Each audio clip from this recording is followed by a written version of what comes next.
surprised you guys most at the trade deadline? I'm going to say the Jets. They didn't do anything, right?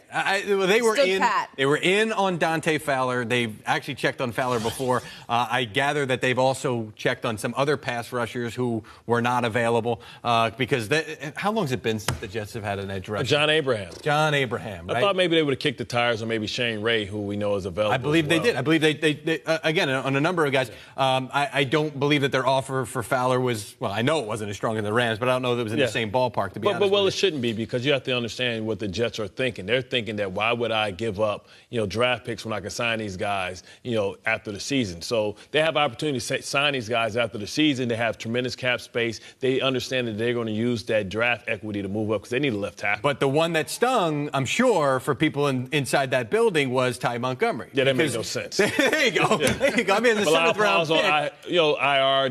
They need a running back. Eli McGuire's coming back, in a couple of weeks. They need a running back. They need a receiver. Ty Montgomery, last time I checked, there's a little bit of both there. And I can't believe that they wouldn't have given up something there to get him and add him to the mix right away and potentially have him be someone for them going forward here.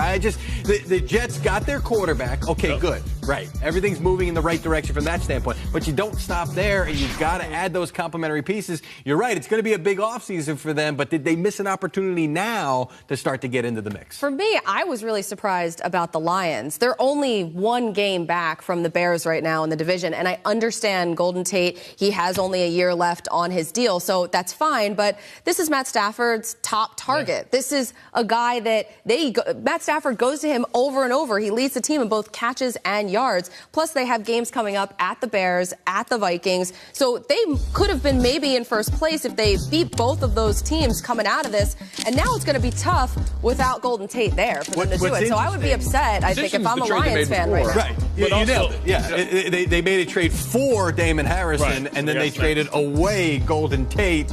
I guess you could say it's kind of a mixed message, but Harrison has more in his deal, so he's going to be in Detroit going forward. And also they wanted to get Kenny Galladay some opportunities. Right now he has almost 500 yards receiving, give him some more opportunities to have Marvin Jones. So this is a team that's going to be run through Kerryon Johnson. You only need two receivers on the outside, Golden Tate, odd man out.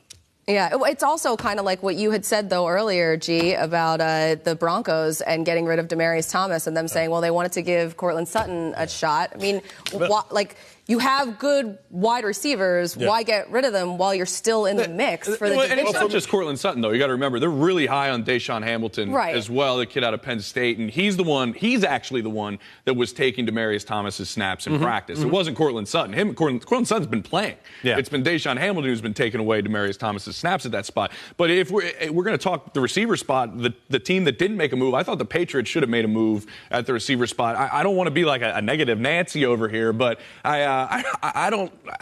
Will Josh Gordon make it through the season? Listen, I got for roasted. one way or another. I got roasted. I'm he's a Trojan horse. I'm hoping he's a Trojan horse. Yeah, I hope he sinks their battleship. There's a couple of things that could go wrong here, obviously, and we all are aware of them. So do you go out and they were looking at guys and end up will that come back and bite them in a sense? And on the other side, the Bucs not making a move and Deshaun Jackson wanting out there. We know it was a lot of Winston somewhat related stuff, but are they being realistic in where they're at when you can trade somebody like Deshaun Jackson? When they have a young receiver that they like a lot, that's there as well. So you wonder if they're being realistic, and you're wondering if the Patriots maybe should have reached and gotten that. Back it up on Josh Gordon, because you made a fantastic point, James. Nice job by you. Late to a meeting, right? Because I said it the other day, and people were like, "How could you be so?" I'm not being mean. Great point you made. No. I made it the other day. Hey,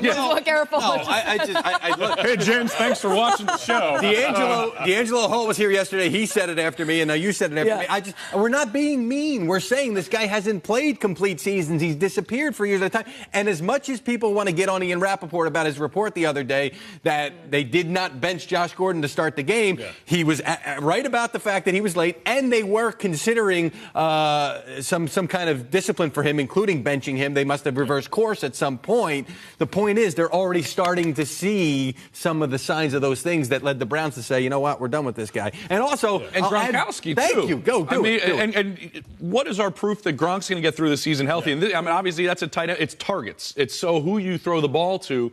If these things pile up second half of the season with Josh Gordon and Gronkowski somehow winds up on the sideline with any stretch with an injury. And I mentioned it earlier too. I got a mini one. I like a I mini. know I jumped in on the Jets, but I got the Giants. You know, the fire sale wasn't complete without getting rid of Janoris Jenkins. I think they could have got a king's ransom if they sent him to Kansas City. Once Peterson took his name out of the hat, you know, Kansas City understands that they need a cornerback. They had an opportunity to get rid of Janoris Jenkins. That team's going nowhere. They're in full rebuild mode. Chaos is going on. That locker room is fractured right now. They missed the opportunity. I was surprised that RG3, again, I'm going to say it, that RG3 wasn't traded. I don't understand why the Ravens are carrying for what? three quarterbacks, though. They have Lamar Jackson there. They have Joe Flacco. Why do they need RG3 there as well? RG3, man, hasn't proved that he can play football. You know what?